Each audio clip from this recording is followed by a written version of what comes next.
Lo importante sería saber que no vamos a hablar de aquellos que tienen problemas con las drogas, vamos a hablar de las adicciones. Y esto significa hablar de nosotros, los que de una manera o de otra somos adictos a algo. ¿Vos? Al cigarrillo. ¿A qué sos adicto? Como a las dietas. ¿Sí? ¿No se ve? Bueno, Sí, vos no notás porque no tenés el ojo entrenado. Soy muy miope también. Soy adicto a un montón de cosas, a las gaseosas, a la televisión, a la lectura, y soy un comprador compulsivo de libros por mi adicción a leer. Así que indudablemente esto funciona como una adicción, no funciona como solamente el placer de la lectura, ¿no? Quizás en el programa podemos ver cómo funcionan todas estas cosas, y me parece que tenemos que empezar, porque tenemos mucho material, muchas cosas para decir y muchas cosas para escuchar a ustedes en sus casas si nos mandan su pregunta.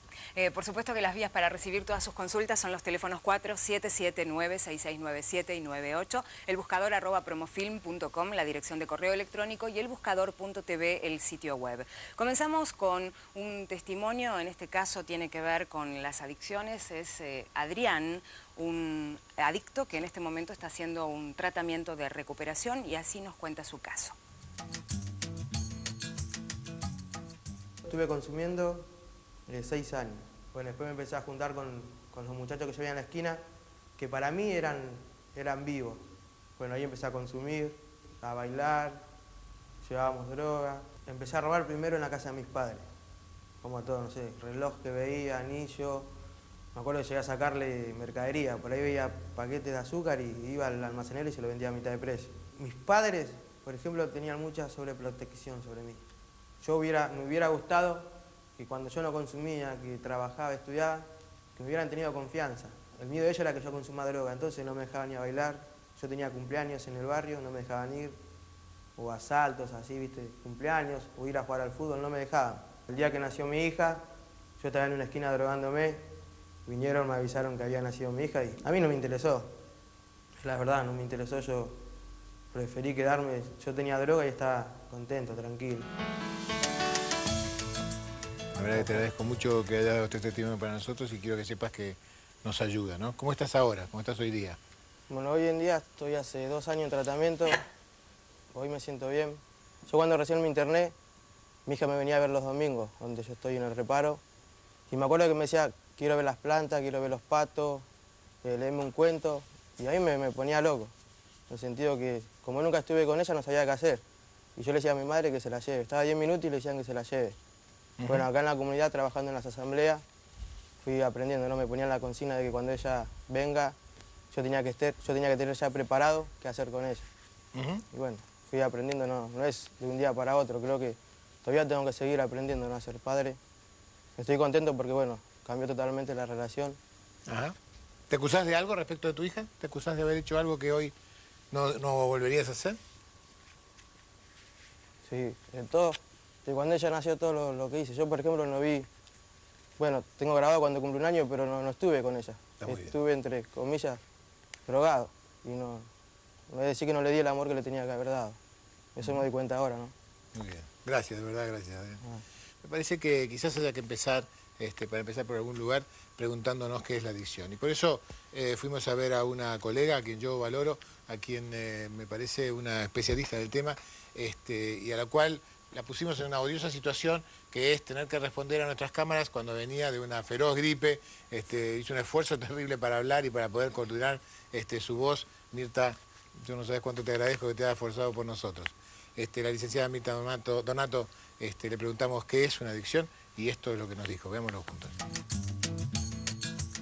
Adicción significa lo no dicho, no y dicción dicho. Por lo tanto, es lo que no puede decirse, lo que no puede manifestar hacia afuera. Entonces cree que se va a completar con esto que le da o la droga, que puede ser otra persona, un objeto o una sustancia. Un consumo es algo que hago alguna vez porque me produce placer. La adicción implica que dependo en mi vida, depende de mi existencia, y realmente siento que me completo a partir de este producto, de esta sustancia. El coadicto es toda persona que, con el afán de ayudar, lo que hace, intenta salvar al otro y en realidad lo hunde. Si hablamos de una adicción, el adicto no deja de ser adicto porque deje la sustancia que está tomando, sino cuando cambia de actitudes. ¿Escuchó? Cambia de actitudes. Cambia de actitudes. Habló Mirta de dos cosas que a mí me parecen fundamentales. Una, la definición del adicto, que desde el vamos habla de algo que tiene que permanecer oculto de alguna manera. Y la segunda, el concepto del coadicto, ¿no?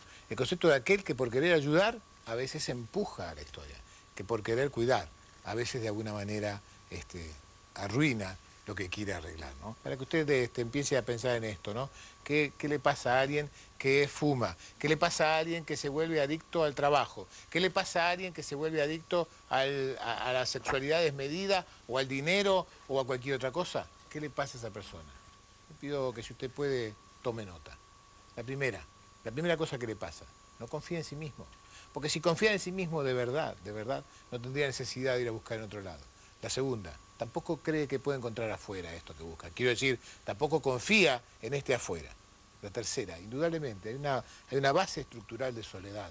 Un adicto es alguien que tiene un hueco adentro, y que este hueco no lo puede rellenar, no consigue rellenarlo, ni con el adentro ni con el afuera. Y entonces sale a buscar algo que le compense de esta soledad. Y entonces se siente mal de la soledad, se siente mal de no encontrar solución a las cosas, y por lo tanto empieza a buscar y a intentar encontrar ese bienestar. Pero no quiere un bienestar de estos que va a tardar en encontrar, no quiere bienestar de construir una vida nueva, el trabajo que finalmente Adrián se va a tomar. Quiere un bienestar inmediato, y el bienestar inmediato se consigue a partir de aquello con lo cual él está usando como droga. Vamos a compartir el testimonio de Daniel, es un exadicto. Bueno, yo usé drogas aproximadamente durante 10 años. Fueron 10 años de lucha, ¿no? Todo empezó como un juego, empezó como algo, como se dice, el sabor picante de lo prohibido, y en algún punto después esto fue generando cada vez fue para más. Pero más que nada creo que fue mi falta de personalidad, ¿eh? Por eso consumí drogas, para sentirme parte de algo, para transgredir, porque pensaba que me iba a divertir más. Creo que mis padres, siendo de otra generación, no tomaron conciencia de vida de que un problema de las drogas podía entrar en mi casa. Fueron muchos años de sacrificio, de hacer sufrir a mi familia, hasta el punto hasta que me echaron de mi casa. Tuve un intento de suicidio en un momento, por sobredosis. Decidí decir, denme una mano, y bueno, fue mi familia que se movió para encontrar el programa donde me rehabilité, ¿no? Creo que el factor fundamental de por qué yo empecé a usar drogas, yo soy el menor de 3 hermanos. Y en algún punto yo tuve más libertades y muchos menos no en mi casa que mis hermanos. Entonces yo es como que tenía el camino mucho más allanado. Y creo que uno de los problemas que tuve fue la gran falta de comunicación que tenía en algún momento con mi familia. Dos cosas importantes de este testimonio, ¿no? Y que me parece importante que usted se dé cuenta también. Daniel dice que lo que de alguna manera lo empujó, lo ayudó, le pasó, la explicación que él se da de todo esto es cierta cuota de abandono, cierta cuota de distancia, cierta desatención por el ser menor de 3 hermanas. Pero fíjense que vimos en el bloque anterior cómo Adrián nos decía que la sobreprotección había tenido mucho que ver en la historia del consumo. Parecería esto indicar que en realidad no alcanza, ni con sobreproteger ni con descuidar. Parecería que no es suficiente con nada de lo que uno verdaderamente haga. Parecería que no alcanza en realidad con generar una historia determinada para producir un adicto a algo. Me parece que tiene que ver con algunas otras cosas. Tiene que ver seguramente con perder el camino, más allá de la protección o del abandono. Pero me decías en el corte, vos me decías que hay adicciones que no conectan tanto con la muerte, ¿no? Claro, el cigarrillo, por Ajá. ejemplo, ¿no? O sea, a mí me parece que empecé a fumar por propia decisión, en una etapa muy especial de mi vida, porque me sentía muy chiquitita y con la responsabilidad de 3 hijos. Actualmente me encantaría poder dejarlo, pero me doy cuenta que me gusta fumar. Ajá. ¿Y entonces cuál es la opción? Entonces, ¿cuál es la opción, no? O sea, incluso lo pienso en reducir cantidades. O sea, si fumo 6... Te tranquiliza pensar que vos podés controlarlo, ¿verdad? Exacto, ¿no? Muy Como bien. que uno puede manejarlo, Sí. pero por momentos no Ajá. es así. Me acerco para preguntarte, porque la verdad es que te voy a preguntar finalmente, las adicciones de uno, ¿no? Yo lo manejo. Uno las puede controlar. No se pueden controlar las adicciones. Generalmente... ¿Te suena esa frase? ¿La conoces? Es típica de toda persona que usó drogas o que tiene algún tipo de adicción. El yo lo puedo, yo lo manejo, yo la uso cuando quiero, lo dejo y lo agarro cuando quiero, voy a bajar la cantidad. En definitiva es un adicto en sí y la mejor forma es decirse no, porque si uno lo deja cuando puede, ¿por qué no dice que no y basta? Muy bien.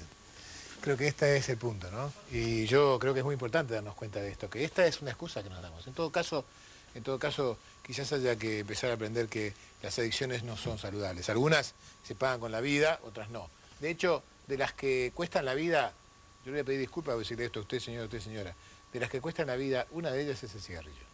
Y esta fantasía de que el cigarrillo no mata, yo le aseguro que es mentira. Por alguna razón que tiene que ver con muchas cosas, entre otras por las historias hormonales.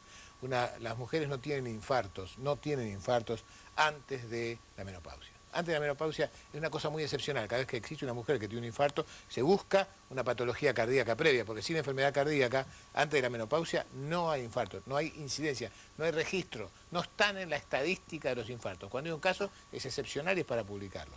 No hay infartos en las mujeres antes de que tengan su menopausia, excepto que fumen. Excepto que fumen. Una mujer que fuma tiene índices de infarto parecidos a los hombres que no fuman. Y por supuesto tiene infartos en mayor creciente dependiendo de cuánto fumen. Pero si no fuman, no hay infarto. Si fuman, hay infarto. El que me diga a mí que el cigarrillo no mata, me parece que está viendo otra película. Sí, vamos a la señora, ¿qué se llama? Toma el micrófono. Mi nombre es Diana. ¿Hay alguna predisposición genética o de la fisiología que lleva a que un adicto se transforme en adicto o solamente es un comportamiento, una actitud? Esa es una buena pregunta porque es un tema de discusión. Muchísimas personas creen que sí. Yo voy a decir acá bajo mi responsabilidad que no. Y lo voy a decir aún antes que se confirme y tengo una razón para decirlo. Que cualquier cosa que tenga que ver con la historia de predisposición genética se transforma en un acto de discriminación. Y si hay algo que tenemos que hacer es aprender que no hay nada que discriminar. Si hay algo que hace falta que hagamos es que todos somos potencialmente adictos y que todos tenemos una adicción aunque no tengamos diagnosticados. Así que te estoy contestando y desde mí que no, que de ninguna manera. Vamos a ir a la señora, ¿qué se llama? Marta. ¿Sí? Mi pregunta es, cuando un adicto se rehabilita por sí mismo, las personas que están al lado, ¿qué es lo que deben hacer para ayudarlos? Yo creo que la respuesta está dada justamente cuando uno se da cuenta de cómo llegamos ahí, ¿no? Creo que lo que hay que hacer básicamente es ayudar en su proceso sin tratar de hacer del proceso del otro el triunfo mío, sin tratar de creer que soy yo el que lo tiene que salvar. Perdón, Jorge. Sí, su nombre. Ángela. Por ahí, en mi caso particular, si no tengo un trabajo en que realmente me siento identificada o no lo siento excitante, es como que me deprimo bastante seguido. Vamos a hacer la otra pregunta, porque esto no es terapéutica, pero ya que estamos, vamos a hacer la otra pregunta.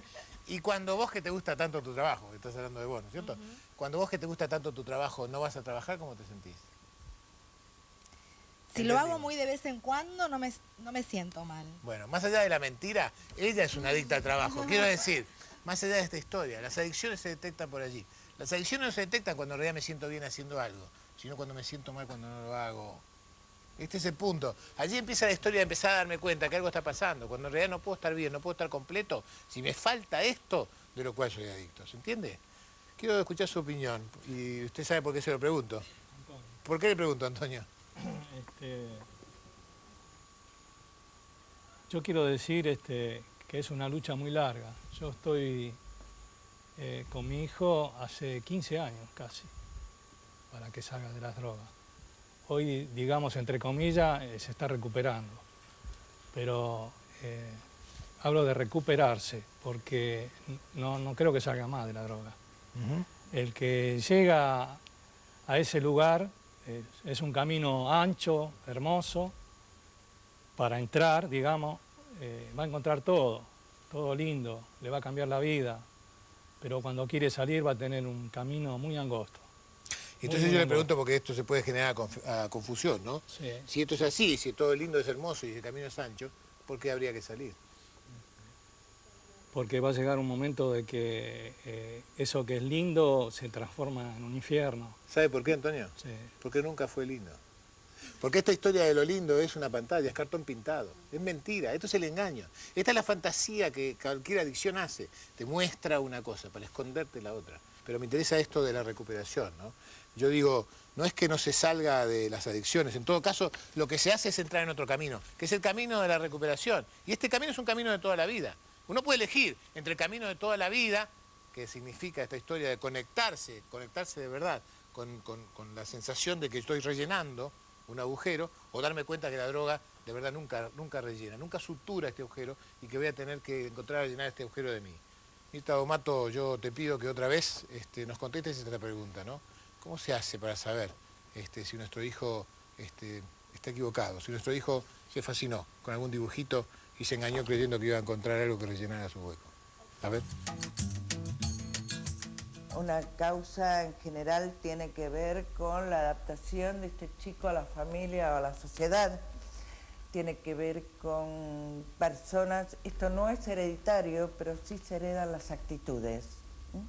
Entonces, en una familia de adictos tiene mucho más posibilidad de que crezca un adicto. Una mamá se da cuenta de que el hijo es un adicto cuando observa sin controlar a su hijo, cuando ve que hay cambios de conducta en el hijo, que duerme mucho o que no duerme nada, que está muy excitado, que tiene dificultades en el colegio. Los ojos rojos, las pupilas dilatadas, que usen anteojos negros un día nublado o a la noche.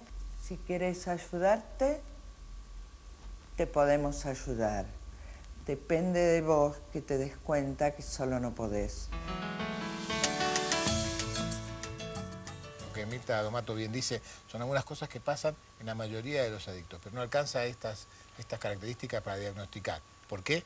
Porque el diagnóstico preciso de esto es un diagnóstico que debe hacer un especialista. Algunos datos ahora, Jorge. La Fundación Manantiales realizó una estadística sobre la personalidad del drogadependiente y su familia que arrojó los siguientes resultados. La edad promedio de inicio es 15 años. El 61% argumenta consumir por curiosidad. El 32% por buscar nuevas experiencias. Cuando se consultó a los padres de los drogadependientes cómo se enteraron de la adicción de sus hijos, el 51% dijo por personas ajenas a la familia y el 47% afirma que lo advirtieron cuando faltaron de la casa objetos de valor o dinero. Creo que esto es el índice de lo que significa cierta tendencia a esta adicción en especial, que es la drogadicción. Pero no nos olvidemos, estamos hablando hoy de personalidades adictivas, no de adicción a la droga. Usted tiene que usar todo lo que usted vea en este programa para ver su propia adicción, para tratar de darse cuenta que hay una vida que, como bien decía Antonio, es un camino de recuperarse de estas adicciones para vivir libre de ellas y para no dejarse engañado por los cartones pintados. Jorge, hay algunas preguntas, algunas consultas, en este caso Ana de Barracas, con 43 años, preguntaba: tengo un hijo adicto que hizo varios tratamientos psicológicos, pero no le dieron resultado. ¿Cuál es el mejor tratamiento para sacarlo de esto? En todas las cosas que tienen que ver con la patología es muy difícil hablar de mejores tratamientos. Lo que hoy sabemos es que los grupos de ayuda y los grupos de gestión de grupos de adictos tienen mucho que ver en el proceso de recuperación. La idea de que otros adictos ayuden en mi propio proceso es mucha ayuda, que me parece que es lo que nuestro invitado nos había contado hace un rato que él hace. Y me parece que tiene mucho que ver con las granjas, con las internaciones, no en el sentido de la internación para cuidar a los adictos, sino en general aquellos que les pasa lo mismo que a mí. Así funcionan los grupos de dieta, así funcionan los grupos de alcohólicos, así funcionan los grupos de neuróticos. A veces cuando uno se pone adicto a su propia conducta neurótica, cosa que también sucede, ¿no? Quizás para terminar hoy, en lugar de un cuento tenemos que usar una vieja metáfora que hace poco me contaron cuando hablaba con alguien del compromiso, ¿no? Él me decía, el compromiso es como el desayuno americano, ¿no? El desayuno americano es un desayuno donde hay jamón y huevos, ¿no? Jamón y huevos. Y en este desayuno americano, de alguna manera, hay ahí rondando dos animales, ¿no? La gallina y el cerdo. Es cierto que la gallina participa. Es verdad que la gallina participa. Pero el chancho está comprometido. Esta será la actitud que hay que tomar. Poner la vida al servicio, ¿para qué? Para hacer algo que circuló por acá en un corte. Me preguntaron si una adicción, lamentablemente, no puede devenir a otra adicción. Si dejando una adicción, no vuelvo a caer en otra. Es probable que sí. En todo caso, les voy a pedir una cosa. Deje la adicción que tenga, ahora, cualquiera que sea, y vuelve a ser adicto a la vida, porque esa es la única que nos va a salvar a todos. Chau.